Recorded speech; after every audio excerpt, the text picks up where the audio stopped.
I know that I haven't really made any news updates in the past for previous games. At least if I have done any, it's been several years since I last did one, but I wanted to kind of, this year I wanted it to be different. I wanted to kind of give my thoughts on the news updates as they come out, because especially this year, I'd say more so than previous years, I'm looking into this game with a more, I guess you could say, a more cynical approach, because recently with a lot of the games, I've had high expectations and had them not met.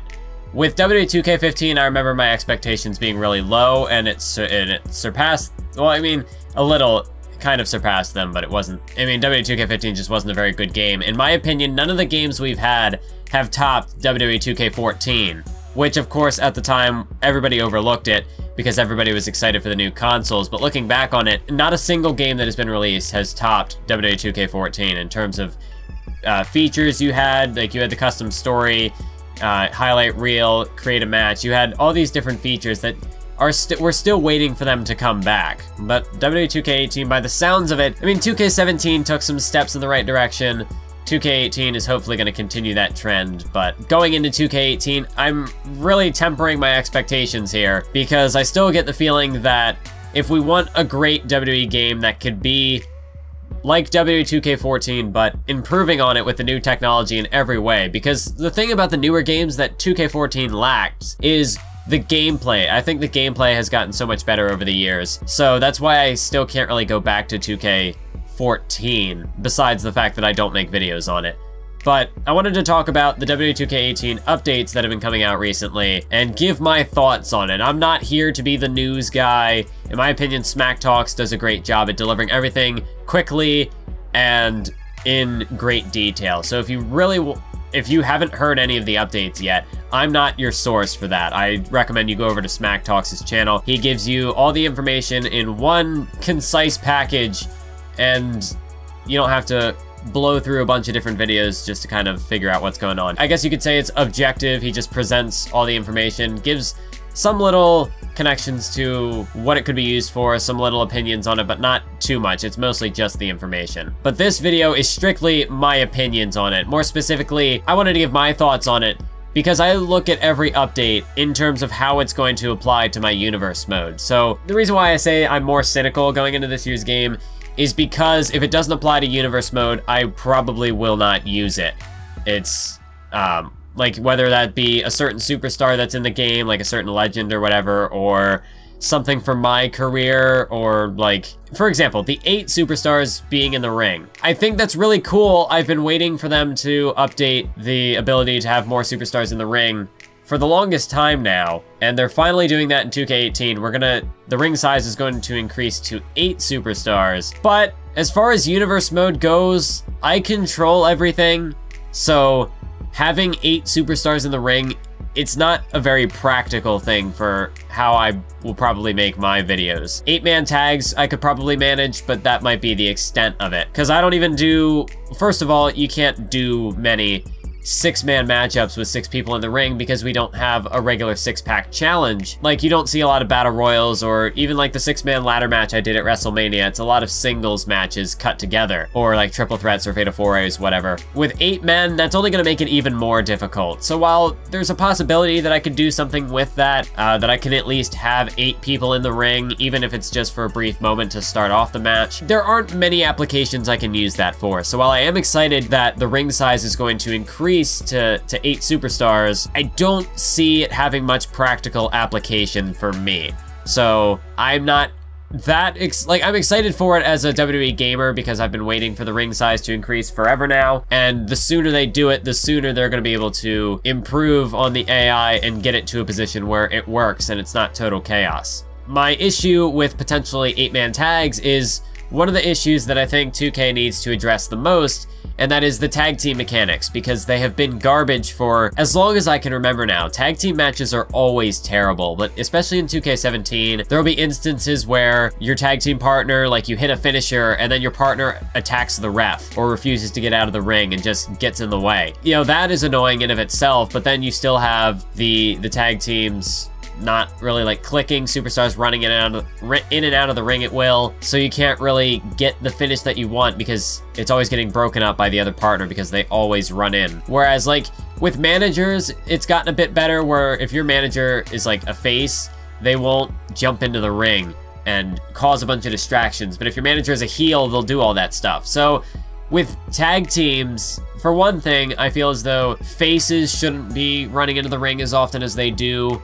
There should be more of a distinction between a heel team and a face team. And also, just the tag team mechanics in general, they need a massive overhaul, because what we have now, it's never fun for me to play a tag team match. And that's not just because I make videos. Even just playing tag team matches by myself, it's really annoying when the AI is constantly running into the ring to break up pins, or they're just not smart. And while we are getting new Royal Rumble mechanics, and we're getting new tag team mechanics for the Royal Rumble match, as far as I'm aware, there aren't new tag team mechanics for actual tag team matches, which jumping the ring size to 8 superstars is only going to make it even worse for those kinds of matches. So I'm skeptical. I will remain skeptical until I get any update regarding these tag team mechanics. As for the Royal Rumble mechanics I mentioned, it does sound pretty interesting. Having 8 superstars in the ring, having tag teams actually able to work together rather than just fighting each other is a nice change, but I'm not super sold on, I mean, then again, like, I just had the Royal Rumble, so I don't see myself using a Royal Rumble match in 2K18. I might play one casually just to kind of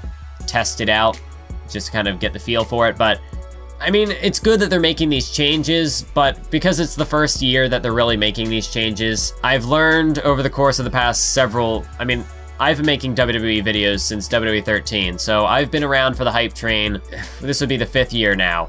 So I've been around for these hype trains, all these new features getting brought in and having them fail to meet expectations. So this year, it's part of the reason why I want to give these updates as well, because every year this happens. Every year, a bunch of new features get rolled out, and everybody gets all hyped up about it, and then there's always problems. There's always problems, and there always will be problems, as there is with a game. When you bring a new feature in, it takes time to get that to work.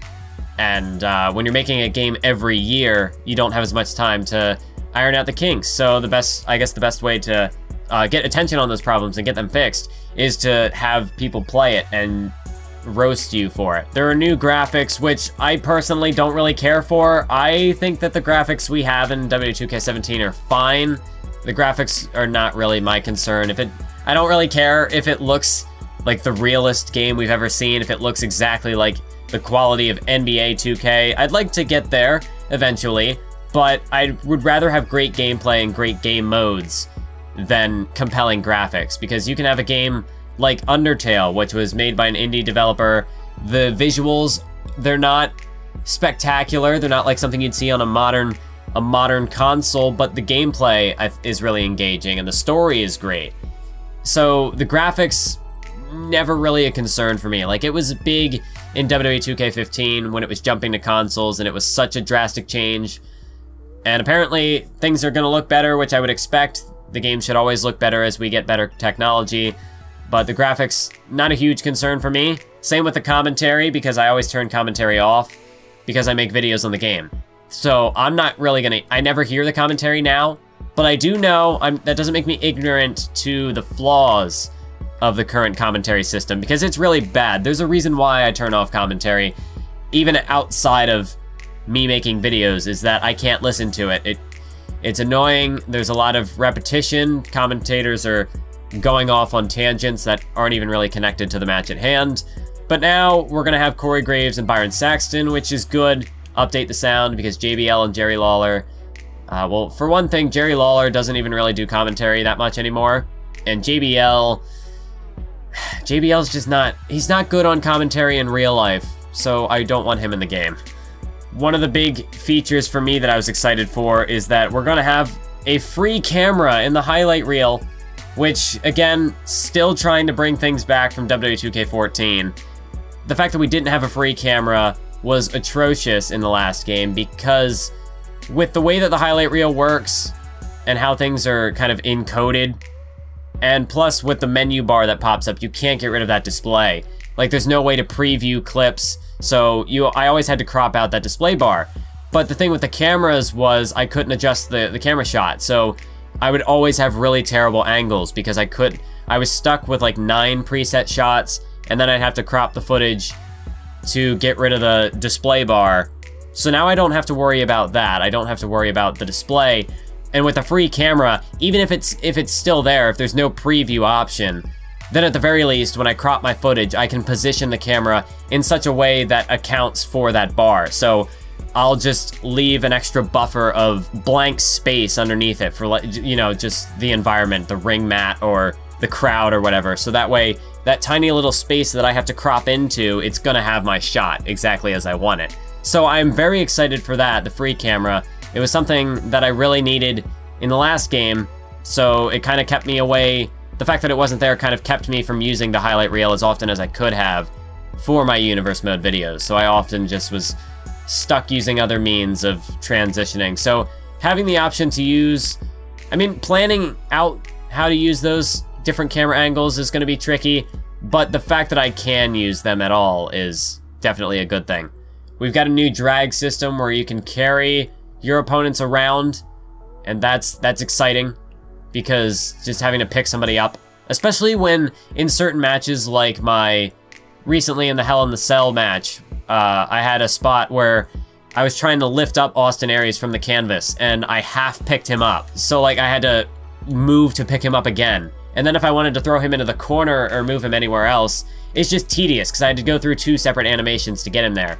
If there's a carrying animation where you can just pick somebody up and drag them over directly to the corner, place them on the top rope, whatever the case may be, whatever we can use it for, it's good. It's a way to make the game flow better. However, again, I don't expect it to be without its issues. I do expect there to be some problems with it because it's the first time this new system has been implemented, but I think it's a good change. It's a necessary change, and I'm excited for it. On top of new animations and new like ways to move around, you've got new selling animations where people will fall into the ropes, the corner, after getting hit with a move. And again, I think that's good for making the game flow better. You can hit somebody with an uppercut, they fall into the ropes.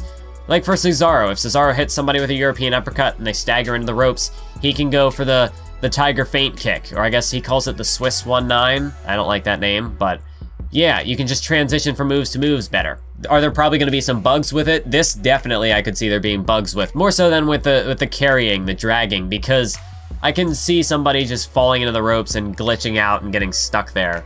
But new additions, like I said, are not going to be without their problems, and I'm sure there'll be patches for it to fix stuff like that later on. But I'm excited for that addition as well. New crowd audio, I'm very excited for. That was one of the more interesting things for me, I think, because being in different arenas, you get different sounds, and I think it'd be really cool if, like, Raw and SmackDown had different crowds. Like, SmackDown, at least before they went live, SmackDown was usually, the crowd wasn't as exciting, probably because they might edit stuff out as well, but it just wasn't as active as where Monday Night Raw, the crowd was usually louder. So, with different arenas, you have, like, if you're at WrestleMania, the crowd should be, I mean, you should be able to hear the difference, because if you're in an open arena versus a closed arena, the sound is going to reverberate differently.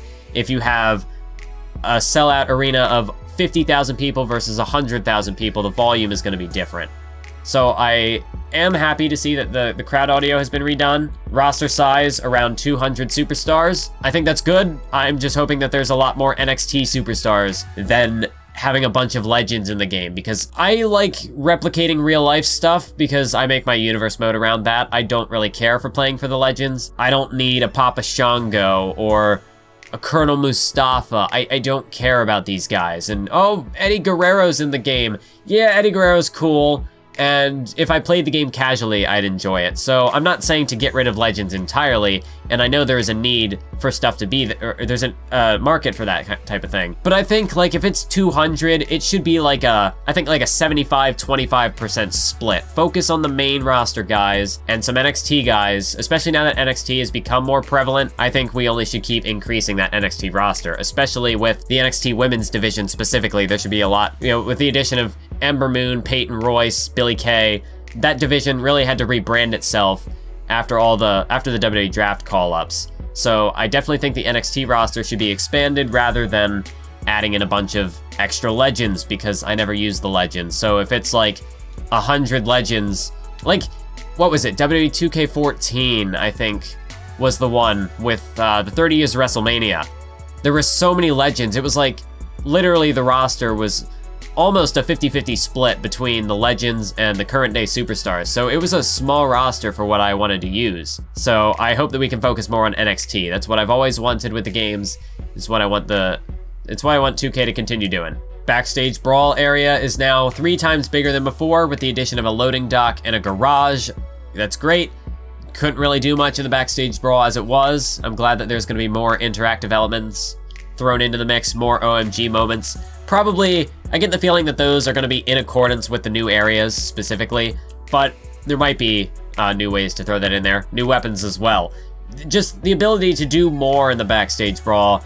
Like, having a parking lot would be great, and I'd imagine a loading dock is... I don't know if it's going to be the same as a parking lot. I feel like if they had a parking lot in the game, it would be parking lot. So this is kind of like the connection to the parking lot. Like, it's the closest, it's the thing, right? Like, if they were going to expand on it for WWE 2K19, you'd go from the loading dock to the parking lot, which is what I think would be the next logical transition. So I'd imagine that next year they're going to continue to expand on the backstage brawl area. Again, I think it's a nice change that needed to be made, and that's something I definitely would see practical application with for my universe mode, because I didn't do a whole lot of backstage stuff.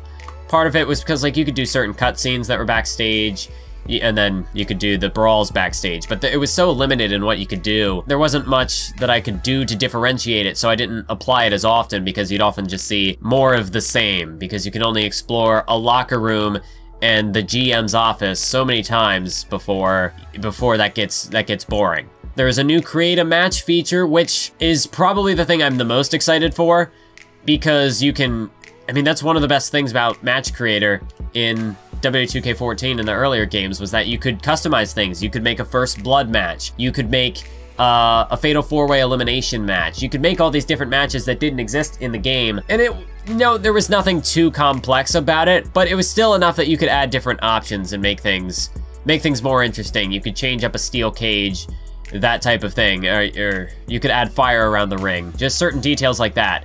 It wasn't anything groundbreaking like, oh, you can completely make a buried alive match from scratch because it's not in the game. Like, they don't give you those types of elements. But I do think it's cool that you can change around the regular matches. So, like, if I wanted to have a 6-pack challenge, which we haven't been able to have for I don't know how long. If I wanted to turn a battle royal into a 6-pack challenge, I hope that that's an option we could do, because that'd be great. Like, kind of trying to expand on what we had before. Obviously, being able to change a submission finish, a first blood finish, a knockout finish, that's all to be expected. I expect that to be there. I want to see a bit more, though. I want to be able to make triple threat tag team matches if that's possible, because we had those back in SmackDown vs. Raw 2006, and ever since then, they took away from it in 2007, and then in 2008, they just scrapped the triple threat tag team match altogether. Now that we have 8 superstars, I want to see a fatal 4-way tag team matchup. With the match creator, or the create a match feature, you could make elimination matches, or you could just have standard matches.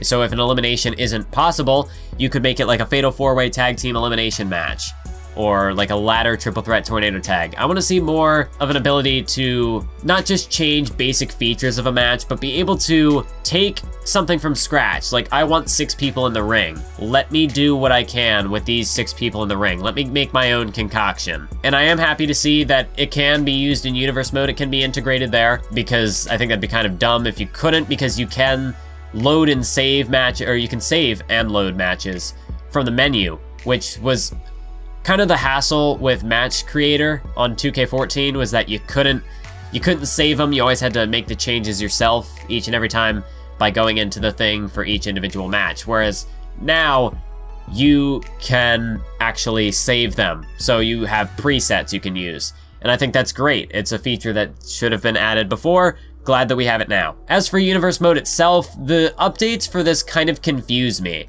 because they say, oh, we now have brand extension support. You always had brand extension support. You could always make a new show and change, like, you can set superstars to a show, and that show is its own brand. So I don't know exactly what they mean based on the details, because you always had brand extension support. So what do you mean you're just now adding that in the game? I never understood how people couldn't figure that out, that you could, like, do people just not play around with the mode features? I really don't understand how people would not be able to figure out that you can do a brand split, because the pay-per-views as they are now, you can already set them for specific shows. So I really don't know what sort of changes they say that they've made to better support a brand extension. I guess we'll find out more about that in the future. But yeah, I'm not really sold on those details. That just kind of seems like marketing, like a marketing ploy to me, because you could always do that. So I feel like that's just something they said to get people hyped. New dynamic storylines. I usually don't use universe mode storylines because they're garbage. I'd rather construct everything myself. But if they improve on the storyline mechanics in universe mode and make something better, then I might try to use that for a rivalry and try to build something off of that. Like, if I need a certain cutscene, I could get it from a universe mode match. So that's good. I'm happy that they're making changes there. Before I get too far away from the match creator subject though, no intergender matches still pisses me off. Like, I don't understand why they took intergender matches out of the game, why they got rid of mixed tags. Or like, just mixed tags really. Whether it's a 6-man tag, 8-man tag, whatever the case. It blows my mind why they took away intergender matches, because it was a really simple thing. Like, you have a man and a woman in a tag team. Like, I don't understand the issue there. Way back when we could have male versus female matches, and I could understand why you wouldn't want that in the game, but like, the mixed tag is already exclusive to the woman fights the woman, the man fights the man, which in of itself, that I don't particularly like, because there are often spots in WWE now where you have somebody like Nikki Cross, Insanity, who's freaking drop-kicking No Way Jose from the top rope. Like, I guess you don't want to advocate like men beating women or vice versa, but I think we need to kind of make the transition towards having, like, if I want Asuka to kick James Ellsworth's, like, if I want Asuka to kick I can't even say his name, James Ellsworth. If I want Asuka to destroy the man, give me the option to do that. I don't want to have to find this crazy workaround, this glitch to be able to make that work. And like PC modding, they can do that and get that all for themselves, and I don't like feeling excluded, so please give me that option. Intergender matches, not in 2K18. It's a real negative. I mean, not having a female my career, also kind of bad, but to be perfectly honest, I think they need to expand the women's roster even further before they do a female my career. Because I know they've done stuff with like Baron Blade, so they can make custom women. I feel like that should be something for 2K19. They need to prioritize more features for the women. Because when they took away Create a Diva in 2K15, people were pissed. And for good reason. The decisions they've made with women's wrestling in the games has baffled me. So I'm hoping that they're going to continue improving that in the future. If they're going to get backlash for this false information being leaked about the mixed gender matches in the female my career, then I hope that's going to motivate them to fix it for next year, because that's something I'd like to see. And finally, my career. Free roaming, you get branching story paths. I think that's good. And Road to Gold, it's an online my career feature where you can play against other people. I'm less excited for that being a feature to my career than I am about the possibility of integrating online features into game modes. More specifically, I want to see this lead to online universe mode, being able to collaborate there, where you can set up a universe mode between two different people. That's what I want to see. Or if a GM mode ever comes back, how you could have a GM mode between two different people. Now, I feel like if there was going to be a GM mode, they would have announced it here, so I'm going to roll that out for 2K18.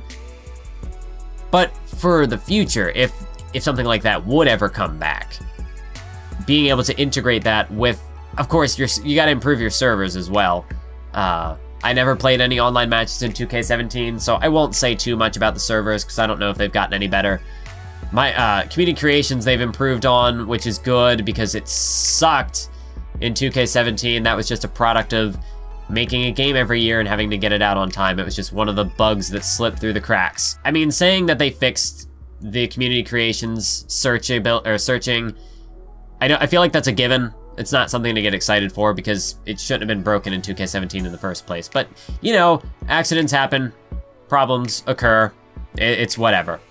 As long as we can just move past it, I'm not gonna dwell on the bad community creations searching, and I'm not gonna bash the search engine any further than I have to, because I just want to move on, just leave it in the past and just understand the mistakes that were made and improve on them for the future. But with my career, I'm still really not going to be invested in what they have in 2K18. Like, I mean, I won't say that I won't try to get invested, but my expectations are really, really low, because there are a lot of issues that need to be fixed with my career. 2K15 was bad, but okay.